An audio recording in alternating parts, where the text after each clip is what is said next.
Hello, welcome back to my channel. Today we're going to talk about the topic of comparison. And I want to share a little bit about just my own experience with comparing myself to others and also how to stop comparing ourselves to others. And this topic was actually brought up by one of you know who you are, and just wanted to really thank you for bringing up this topic because it's such a real topic and it's a complicated topic, especially if we find ourselves comparing ourselves with friends and loved ones, people who we really love, right? Like comparing ourselves to them might be like a really complicated experience. So for me, I definitely have compared myself to others all throughout my life. I know when I was younger, I would compare myself to my classmates, especially those who were doing better on tests, who seemed to just be performing better. I would compare myself to the girls in my class, especially as I got older, like around high school. I compared myself, my body to them, and who was skinnier, who was prettier, who was more popular, who seemed to get more guys' attention, things like that. When I was in churches and Christian ministry, I would compare my leadership to the leaders around me. And more recently, in the past several years, as I've tried to pursue content creation in some way or another, I've noticed myself compare myself to certain people who were on the content creation journey. Maybe people who have started their YouTube channel around the same time as me and have grown tremendously since then, or just people who have like started their own business and just created a life that they love. And I look at that and I'm like, oh, whoa, like how do I get that, you know? And yeah, like I have definitely struggled with comparing my life to others. And I just want to say that I think the overall theme I really want to share with you today is that comparing ourselves to others in itself is not really a bad thing. It's kind of a neutral thing, because if you think about it, if you have 2 cups of water, it's really natural to be like, oh, this cup looks more full than this cup, or this cup is more orange than this cup, right? Like it's just very natural to spot the differences between 2 things or 2 people.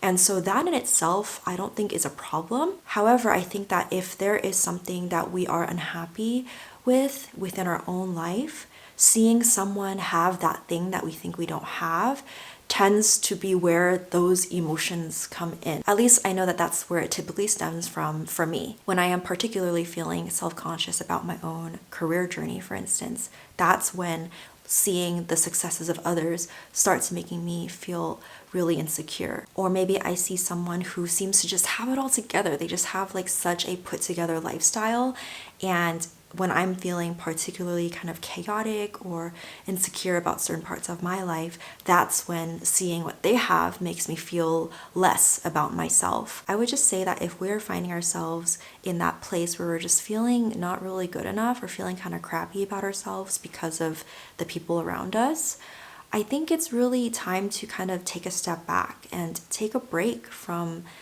watching maybe the stories or the posts of the people that have those things. Maybe it's time to take a social media break and just unplug altogether and really tune in to our own life. Maybe if it's close friends or family that have those things that you've been jealous about or comparing yourself to, maybe it's time to kind of take a break from that too. Not to offend them, or not that it's their fault or anything, but it's our own challenge. It's our own journey that we need to kind of turn inward and work on. Or it could really start building up and getting in the way of the relationship that we have with the people that we love so much. I really think that the more we stop looking outward at what everyone has and really turn our attention to our own life, our own journey, our own day-to-day, that's where we really have a lot of space to start building the life of our dreams. And it doesn't even have to be big. It could just be like, what do you want your mornings to look like? Like in your ideal world, what would it look like to just have the most amazing morning routine that makes you feel so grounded and fulfilled and so put together, you know? Or maybe it's your finances. Maybe it's really time to tune in and ask yourself, what is it that I've not been liking about my financial situation? Am I struggling with spending? Am I struggling with saving? You know, like really just stop looking outward and look inward at the things in your life that you're not necessarily happy with, and how you would really genuinely want to change that. And just focus on that. Focus on changing the things you want to change. Focus on growing the things you want to grow within your own life. And also take some time to really notice and nurture the things that you really do like about your life and yourself. It's not just about growing and fixing and changing all the time. Like, we want to actually just stop looking outside for a second and look at our life and be like, dang, actually, this isn't bad. Like, this got potential, and let me work on this. Let me give my life the attention, the care that it deserves. And maybe from there, I'll start to feel so much more secure in myself, so much more fulfilled, so much more content. And when I get to that healthy place, then I can look back outward. I can tune back into social media. I can see the successes of people online or people in my life, and I can actually be inspired by that rather than seeing it as a source of jealousy or feeling not good enough. When we are in a healthy place where we've really spent time nurturing ourselves, caring for ourselves, loving ourselves, then when we see what other people have, that can actually be super inspiring, because oftentimes you may not know what you want in life until you've seen someone have it. Like, I know for me, I never knew that I wanted to do YouTube until I saw YouTubers doing YouTube back in like middle school. And from that moment on, when I saw what they were doing, I was like, whoa, I don't really know what that is, but I like that. Like, I want to do that. And it was a source of inspiration for me. And somewhere along the way, it became a source of jealousy, comparison, feeling not good enough. Because actually, deep down, I wasn't happy about myself. I wasn't confident in myself. I didn't have the self-trust or the consistency yet in my own creation process. And so when I see the successes of others, rather than feeling inspired, I'm just like, oh my gosh, that reminds me just how much of a failure I feel. With that said, I believe that we have to be really discerning about the things we see that other people have. And we have to really take a deeper look at what they have and really ask ourselves, do I really actually want that? Because in the spur of the moment, we might think we want that because they seem so happy, they seem so free, they seem so abundant.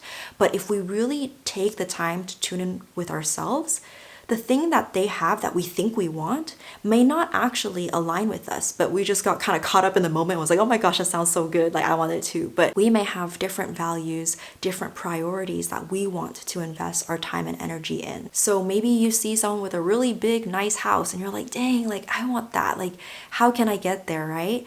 And then you take the time to really tune in and kind of sift through your values and your priorities. When it really comes down to it, maybe you don't actually really care for that nice big house. Maybe you just want a home that is big enough for you and your partner or your family, and you don't need it to be super extravagant, but you just want this safe space to spend time together, to cultivate your life together. You know, like, there could be so many ways in which the life you actually want doesn't look like what everyone else has, even if they're really happy with their life. So I think in general, it's really nice to just take momentary breaks away from looking at the lives of others and looking at social media, because when we just kind of quiet the noise, we can really hear ourselves better and really get down deep into what we really want. Like, if you ask yourself, if I just moved to a remote island right now and saw nobody in my life, saw nothing online, like, what would I want my life to look like, right? I know for me, if I randomly just lived in an island right now,